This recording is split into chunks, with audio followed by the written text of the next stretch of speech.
May mga pinag-aaralan na ang Solicitor General na pwede ikaso sa China kasunod ng panibagong pambabomba ng tubig ng China Coast Guard sa mga barko ng Pilipinas.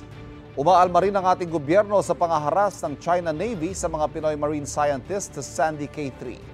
May unang balita sina Chino Gaston at JP Soriano. Habang binobomba ng tubig ng China Coast Guard ang Unaiza May 4 ng Pilipinas hanggang mawasak nitong Sabado sa Ayungin Shoal.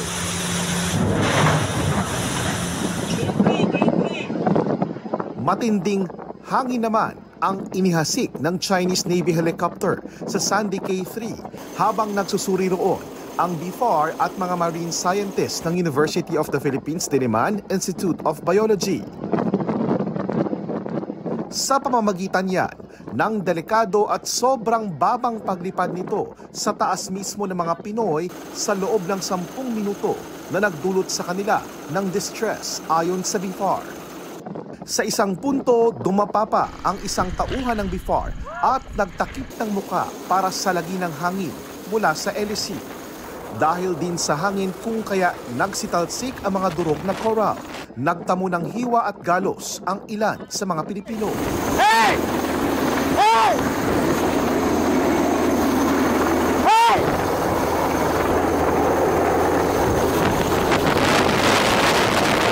Hey!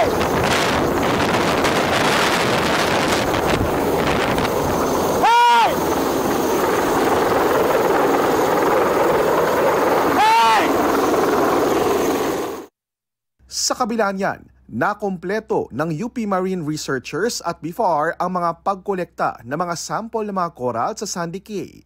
Sa inisyal nilang obserbasyon, may indikasyong galing sa ibang lugar ang mga patay na coral na maaaring itinambak doon para sa expansion.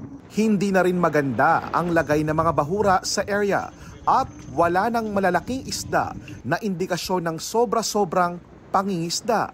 I think that the future of these islands will have a significant effect on all the fisheries in the West Philippine Sea, up to north or even in the Visayan Sea. So we need this kind of study, but for me, I think it will be a most positive story for the Philippines if in the next foreseeable years or immediately from here onwards, there will be a consistent monitoring, but there will be an actions to manage these resources. Our approach in the West Philippine Sea is more of a whole-of-nation approach. So it includes not just the Armed Forces of the Philippines, the Philippine Coast Guard, or even the Bureau of Fisheries and Aquatic Resources.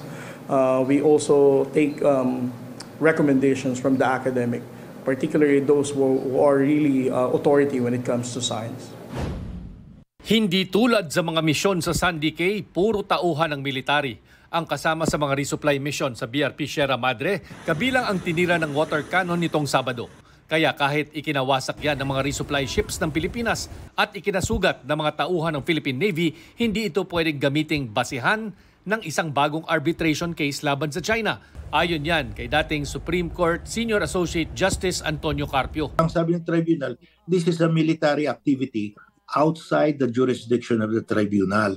Kaya rekomendasyon niya, ilipat na ang pangangasiwa sa Ayungin sa Philippine Coast Guard mula sa AFP. Ang gagawin dapat natin ngayon, convert our presence there into a civilian presence. Pag hininto tayo from bringing in materials, construction materials, that's the time we go back to the tribunal.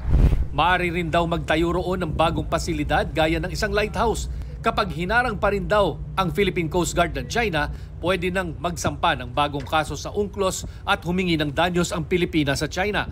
Kahit ayaw magbayad ng China, may paraan daw para maningil. We are awarded, how do we collect it?